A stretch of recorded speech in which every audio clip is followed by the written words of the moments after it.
the election in the rearview mirror, some have said that Donald Trump might fire the Fed chair. Fourth quarter GDP is starting to come in a little bit slower, but hopefully it'll pick up as we get to the end of the year.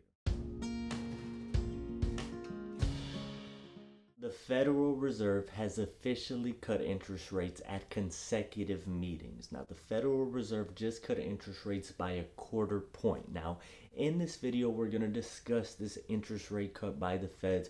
We're going to talk about the election results and what they might mean for the Feds, and also what to expect moving forward from them as well. Now, before we get started, let me just say that if you like content like this, leave a comment down below letting me know what you think. Make sure you subscribe for more content like this and hit that thumbs up button for me. The Federal Reserve has officially cut interest rates by a quarter point, taking their benchmark rate to a range of 4.5 to 4.75. Now, this came in an anonymous vote, meaning that everybody was in favor of a 0.25% rate cut, and this was a widely expected move. Everybody pretty much knew that this exact rate cut was coming. It wasn't like that last rate cut, that 0.5 rate cut that caught a lot of people off guard. Some people were not expecting that last one to be that bold and aggressive.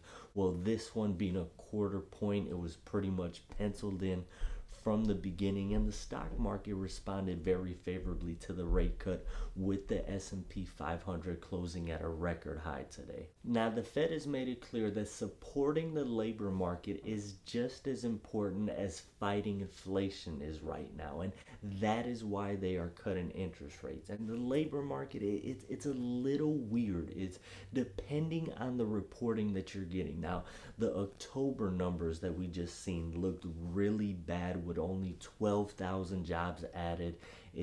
But a lot of that could be explained in strike activity and hurricane activity that brought those numbers down. But depending on the report you read, some of it comes in looking pretty solid, while other numbers like the October jobs report look really bad. So it can be a little confusing. It's sending us mixed signals. Now, a neutral stance of 2% inflation and solid, healthy employment is the Fed's target. Now, recent GDP activity came in at 2.8%, and it was pretty solid. A lot of it just based off of solid, healthy consumer activity that's driving the economy. Now, fourth quarter GDP is starting to come in a little bit slower, but hopefully it'll pick up as we get to the end of the year. Now, with the election in the rearview mirror, some have said that Donald Trump might fire the Fed chair, and I just do not see that happening. I think that this is just one of those hot take type of things to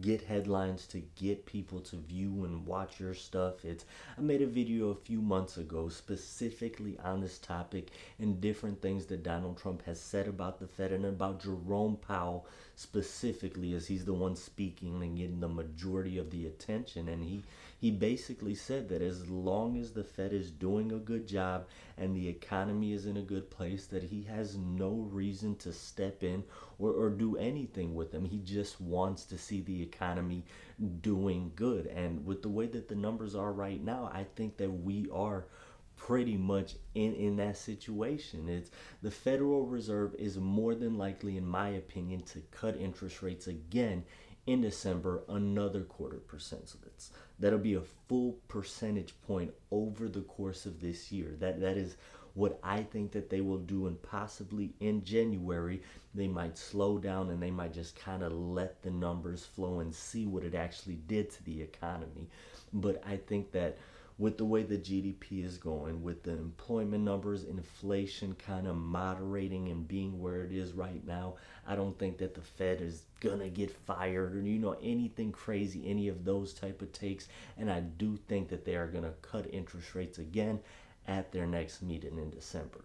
If you like content like this, leave a comment down below letting me know what you think. Make sure you subscribe for more content like this and hit that thumbs up button for me.